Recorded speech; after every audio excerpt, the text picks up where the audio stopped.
Hi everyone, I'm so happy to welcome Helen Goldberg from Legal Edge here. Thank you for joining me today, Helen. Thanks for having me.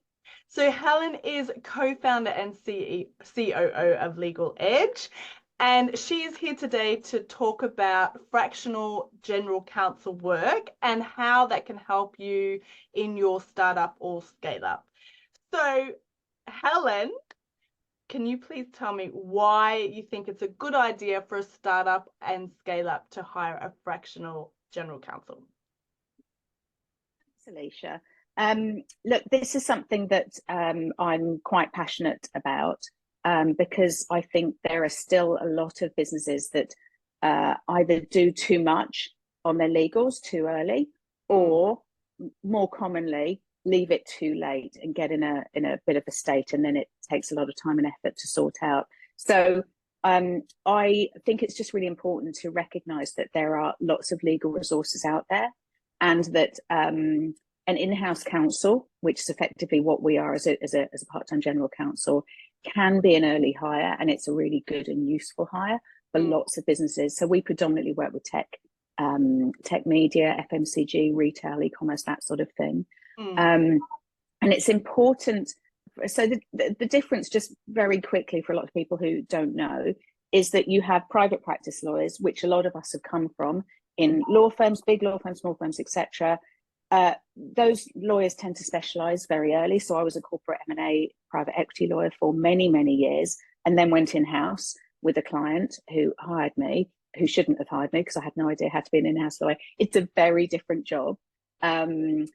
I say to finance directors and CFOs particularly, it's hiring somebody from a big law firm to be your first in-house counsel is a little bit like hiring an audit partner from KPMG as your first CFO. It's a very, very different job. You're both really good at what you do, but an in-house, particularly a first in-house counsel, it's not about doing really anything perfectly. It's about just working out what you should spend on what to make sure you've got the right building blocks in place as you grow as a company, which is a combination of helping revenue generation, getting customer contracts done, health checking supplier contracts, getting the right stuff in place to help the people function, the HR, to hire, doing a little bit on data protection. Sometimes you need to do a lot, sometimes you don't need to overdo it, depending on what your business is, IP protection, those sorts of things. Private practice lawyers are really specialist. So if you're doing a Series B, Series C, etc., you go to Osborne Clark or Cooley's or whoever, and you hire a good corporate partner who's done them time and time again. And they've got the resources, the insurance, etc., to help you do it. And that is all they do. We're really good at what we call business as usual. And prioritizing. So that's really what an in-house counsel should do, and they should grow with you and help you to grow. I get a little bit depressed when you hear the lawyers being called the business prevention unit. The idea is not that we're the no people. I've heard that one before. It's not a very nice term. Actually, after my first job, I remember my paralegal, who subsequently has made a huge amount of money from a tech startup. Good for him. I remember he did a leaving speech for me and said, the good thing about Helen was she was never the business prevention unit. It was all about, right, how can we help you? And it was a crazy business, really very fast growth, had just been sold to a US company. It was really crazy for very, very many reasons. But one of the big things was that I would make sure that I was the go-to person, that people come and talk to me so I knew what was going on, and that I could then filter out and go, don't need to worry about that, but I really do need to worry about that, and just help put in place and things. And also, I mean, just on a very simple basis, very, very commonly still, you're dealing with contracts which are just not easy to do business on. And it makes me a bit sad because there are still a lot of lawyers that do that as well. And I inherited, when I first moved in-house, I inherited a business that had been given a contract by a law firm that was very good, but it didn't actually help them do. In fact, it hindered them from doing business. So their template customer contract was painful. Okay. And it just makes more work for the lawyers, which is not how we work. We don't want to work like that. We want to put templates in place and then go, off you go. I want to focus on the high risk, high value stuff. And then I want the business to get on with the normal stuff itself without having to worry about going to legal every time. And also not worrying about having to go to legal because they're just painful every time and they're always under-resourced and they've never got time and they're really expensive. Yes. Yeah, no, absolutely. And was, having that experience going into like that startup scale up, was that kind of your motivation then to co-found Legal Edge? Did you see that gap and then thought, oh, hang on, Yeah, it'd be an interesting space? absolutely. Because when I joined that business, it was 400 people. Mm-hmm. And actually, so it was 200 people. They then got bought out, kind of merged with a US company that was the same size. Mm-hmm. They already had 2 lawyers in place because the Americans usually hire earlier in-house, Yeah. for very many reasons, one of which it's a more respected position, I think, than in Europe and the rest of the world. Mm-hmm. So they looked at the European business and went, okay, we've just bought this. We've done some due diligence. It's crazy. We need somebody to help us. So I got hired in, and agreed with them that it was crazy. There were lots of things that hadn't been done, and there were lots of things that had been way overdone.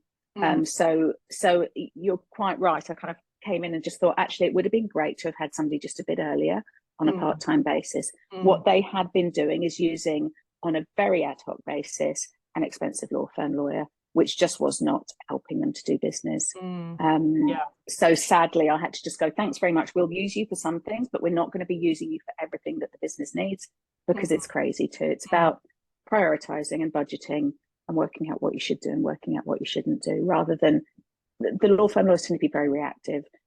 So as a corporate M&A lawyer, if a client had come to me and said, I need to buy this business, I would just ask how quickly and how high I needed to jump. My question as an in-house lawyer is, are we sure we need to do that? I think I should be doing some other stuff instead, because we need to just make sure that we're worrying about the right things. Yeah, absolutely. Is there, being a fractional CFO, there's generally some trigger points when a founder starts looking for someone like me.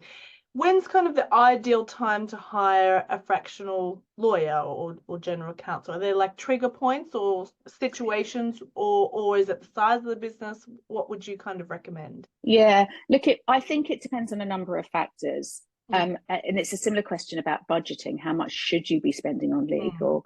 I think it's a little bit different to hiring a CFO and getting the finance function, a bigger finance function in place, because it kind of depends on the business. So for us, if you're a regulated business, and by regulation I mean sort of FSA, or you're in health tech, for example, that is generally, and you would normally hire a bit earlier. But there's always stuff that any business needs to do on a business as usual level. So for example, we do something with startups which is very basic. I will talk to proper startups. I'll talk to them about, make sure that you sort out your cap table, your shares, and keep it under control, and make sure you've got your IP, you own your IP, and you've got it under control, because those are the two things that are expensive to fix later on if you don't have them sorted out at the beginning. Almost impossible sometimes to fix if you've messed it up. So some good shareholder founder agreement, articles of association, whatever it is, and just making sure that you own your IP and contracts, and doing a trademark. There's some really basic stuff that a startup needs to do. So for those really early stage, I do a free talk to startups where I just say, these are the things you need to do. We'll do them as you need. And then when you're doing your seed or series A, that's when I think a good in-house lawyer should come on board, because that's when you're generally ramping up, you're hiring, you're getting going with sales, you're buying in a lot more services. So you really need to make sure that your contracts are in order. The job that we do the most is sorting out customer contracting, because that seems to be a pain point for a lot of companies, particularly SaaS. So it's about getting a decent template in place. Anything that's below a certain value, you do it on standard terms and conditions. Anything above a certain value is enterprise. It needs to be negotiated. You're going to hit the procurement and legal teams on the other side. So it's just about ramping that up, and then training sales teams to do, because they're very driven by getting their contracts done, because it's their commission. So that's a big piece of work for us, is supporting them, telling them how to work, because you're often dealing with some, again, quite crazy people, which is great. But you're just like, here's how it's going to work. These are things you can negotiate without coming to the CFO, the part-time GC, or whatever it is. These are things that you can't agree without us. We know you want your commission. We're here to help you. Playbooks, training, just getting them so that they can scale and get their contracts done a lot quicker. The revenue's recognized a lot quicker. That's a big part of what we do. Yeah. So you've mentioned, that cap table piece and then contracts, and they're kind of the two areas that I often think about when thinking about a fractional lawyer. What are kind of other areas that you can help that that you Sure. currently work with startups and scale-ups? So yes, so you're right. It's the cap table's the biggie. Intellectual property is a big one for us as well, generally for the companies that we work with, because there's a couple of things. I'll start with the easy one, which is branding. Branding for most companies is super important. And getting a registered trademark is a super powerful, relatively cheap way to protect your brand. So many people do it wrong, though. They do it themselves quite often and they don't know how to do it. They might register a logo instead of the word. It's not very good. They might do the wrong classes, the wrong spec. So it's a bit of an art. And I think it's really important to get it right, because if you muck it up, you then have to rebrand, or worse, you're then getting sued by somebody else because you haven't done the right searches in the right countries and people aren't happy. And I've had lots of interesting discussions with clients over the years who can't believe that they can't protect brands that are very descriptive, and that is part of the problem. Okay. So you have to be, yeah. I might have to have a chat with you later about one of my clients. Yeah. Okay, interesting. But again, it's about right sizing it. It's like if some companies, their name, their brand isn't so important. For our FMCG businesses, it's super important. They're all about their brand. And also some really simple stuff like just remembering, or even a lot of people don't know, that if you're hiring people, if they're employed on employment contracts, I mean, you'll have IP clauses in their contracts, hopefully anyway. But you as an employee, you own their IP on certain circumstances. If they're working for the business and it's intellectual property that they're creating for you. With freelancers, contractors, external suppliers, there's no transfer of IP unless you put it in the contract and you have a good contract and you sign it. And I'm saying all of those things because so many people have messed this up over the years, big and small, and there have been some big old expensive legal cases about this. It's really important just to make sure that anything, and we're really talking about anything here, from somebody creating a brand for you, a logo, or more importantly for our companies, very importantly, is when they are writing code for you, when they're helping you. Yeah, absolutely. Product often. Yeah, totally. Yeah, all of those things. And I talk about trademarks and copyright because those are the main things that we deal with. Copyright is for code, and trademarks are for branding. There are other IP rights, patents, etc. But I talk about the main ones that are going to affect most people. I kind of go through the list, which is the corporate setup, making sure that shares are owned by the right people and a good option scheme is in place for the staff. Don't give shares to too many people. Give options, they're great. Intellectual property, we've talked about. Good customer contracts as you're rolling out. Some just good templates for hiring people, a good contractor agreement, a good employment agreement. Make sure that you've got the right stuff in there. A few policies. You don't have to go mad, but as you're growing, you need to think that. I always say to people that at some point something will go wrong with somebody in your business, and that's a very basic way of saying you're going to hit a problem. One of your staff is going to have a problem, or you're going to have a problem with one of your staff. It just happens. We've all had it. Yeah. Or even not a problem. Yeah. I had a CFO that said to me once, always assume that someone's trying to defraud you. So have the controls in place so that no one can do fraud. Yeah. So it's a kind of a similar methodology as if you prepare it. Yeah. Yeah. Just, simple stuff. Like I say to people, look, ACAS is really good. It's quite employee friendly, but it's a government sort of organization. It's got some good policies for, just follow those if nothing else. But you don't want to have to end up in a tribunal. It's expensive just getting there. Never mind having to fight it, and even worse, losing.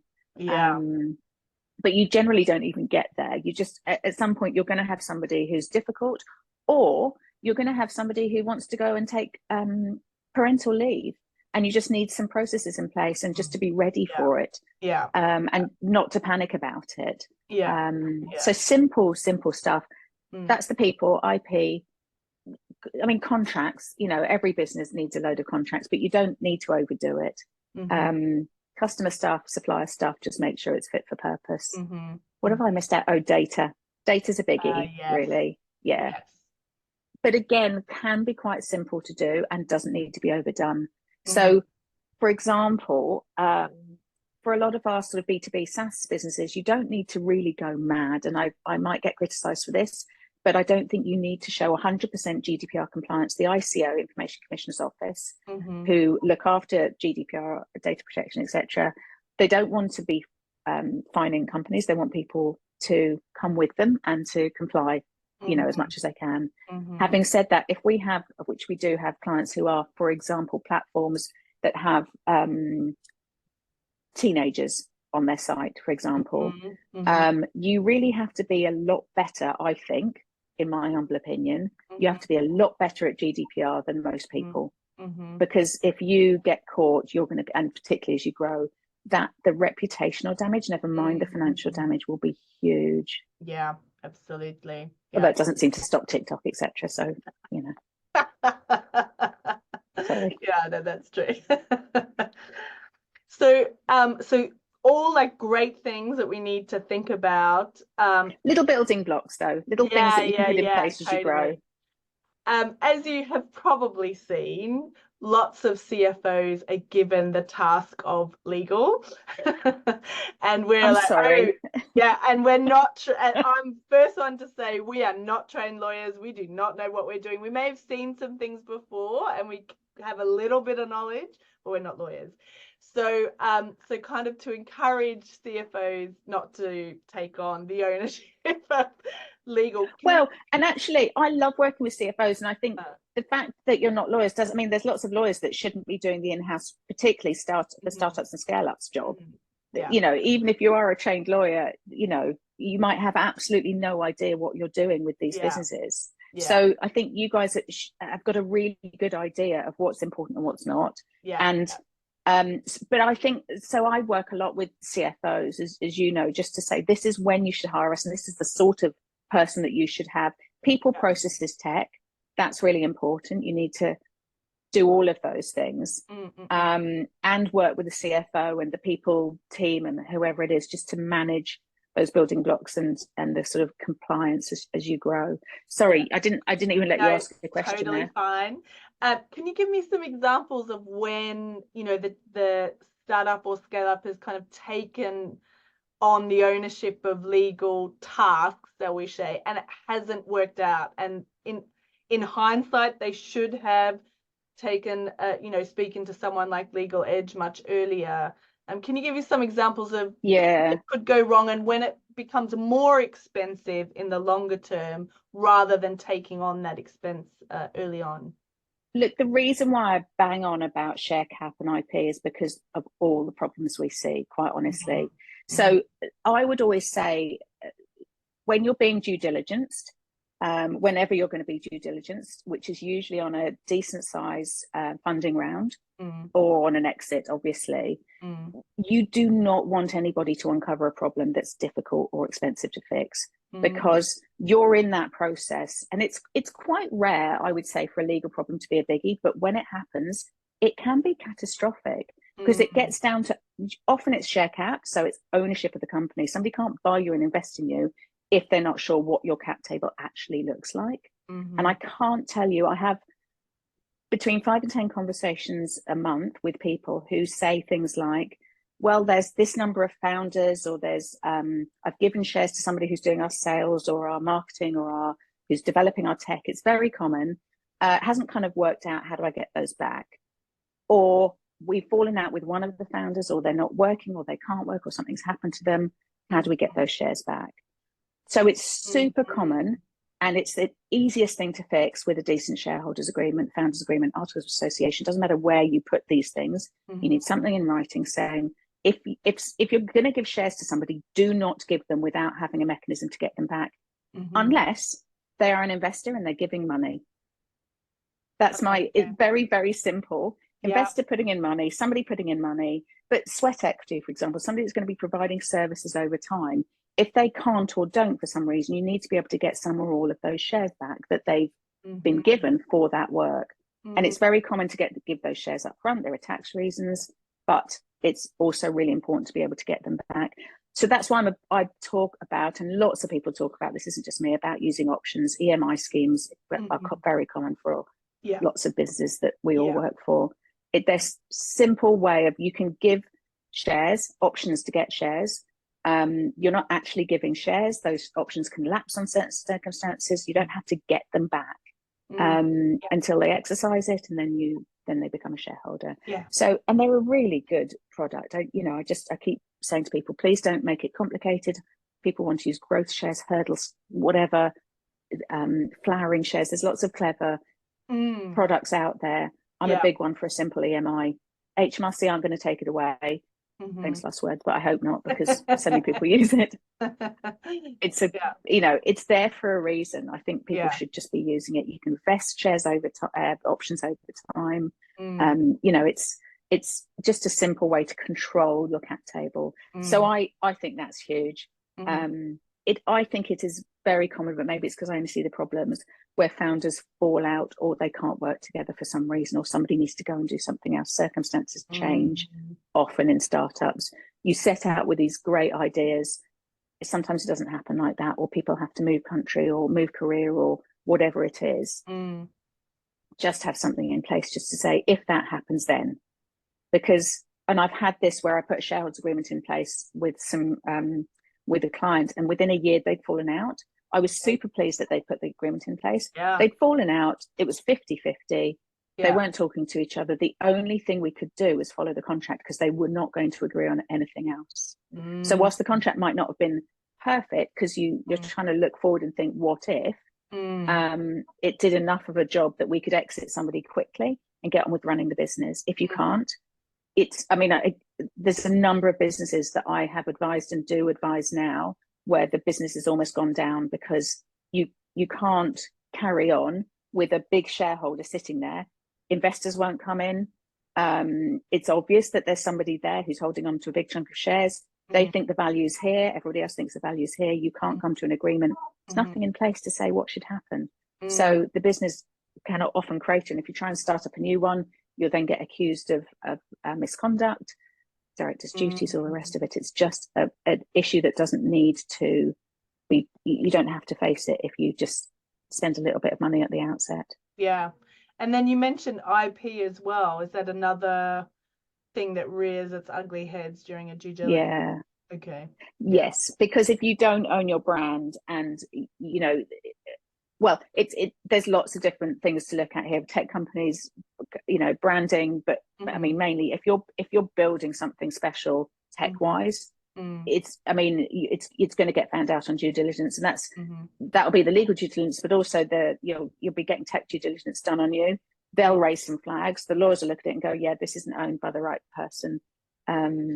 Sometimes it can be fixed, sometimes it can't. I usually, having done way too many years of due diligence as an M&A private equity lawyer, you know the problems that come up often, you know what you're looking for. I mean, having done much bigger companies, often it was a hole in the pension scheme years ago. You kind of know, so you're looking for these things, and very often a legal issue won't stop a deal going through, but it may delay it. And if you're going through an investment round and you're running out of money, that's the difference between life or death for lots of companies. But if it does stop a deal going through, then you're in real problems. Yeah, absolutely. Especially nowadays when trying to raise money is so difficult. You just don't want that. And simple things like filings at Companies House and resolutions and waivers, and that stuff's technical, and people think it's admin, and it's I mean, I guess it kind of is, but I've seen it done wrong so many times. There are platforms that say you can do it without people who know what they're doing. You can't. I don't think people really don't know what they're doing. And again, if you muck it, I had a client that early doors messed up his Companies House filing so badly, we just had to open up a new company and start again. Now, luckily, he was really early stage. But imagine doing that when you're at series, I don't know, seed or series A, probably series A, because at seed, no one really does any due diligence. Okay, so lots of things for us to think about. So I'm like, just outsource to the right people. Outsource when you've got a bit of money, particularly as a finance director. I'd say get a good company secretary signed up. So we now do a co-sec service with a really great platform where we can help our clients manage it. You can do it on your own, but can you really? Same with the EMI scheme. As soon as you set up an EMI, don't set it up and then just let somebody who doesn't know what they're doing run it. We use some really good people. We don't do them. We use some really good people who do them and manage them for clients. And then when you get due diligence, they just go, here it is. I can't tell you how many problems have been caused by a badly run option scheme where nobody's actually sure who's got what options. And again, it comes back to your cap table. Yeah. Just don't outsource everything, but outsource the important stuff. And get a good lawyer in place who can help you get contracts done, health check stuff, just red flag things. Not, I used to be sadly one of those lawyers who'd like, oh, give me a contract, I'll start marking it up. We can't help ourselves. I'm not that person anymore. Read it. Are there any big problems? If not, go right ahead. Yeah. Okay. Great. And so for those who are watching who are in the UK, how can they contact Legal Edge if they want to reach out? Oh yeah, no, thank you. That's great. We're delighted. I'm always delighted to talk to people from startups and scale-ups. As I said, I do it for startups. I do it. Here's what you need to know at the outset, and then come back to us when you're doing these things. These are the things where we need to be involved. For scale-ups, we've got some really good in-house counsel we only take on lawyers who have been in-house counsel setting up the legal function in tech media companies, because it's really important to be able to do that over and over again. So you can just contact us via our website, info@legaledge.co.uk, or contact me. I'm always really happy to talk to people about what they need and what they don't need. Amazing. And what they should be spending and what they shouldn't be spending.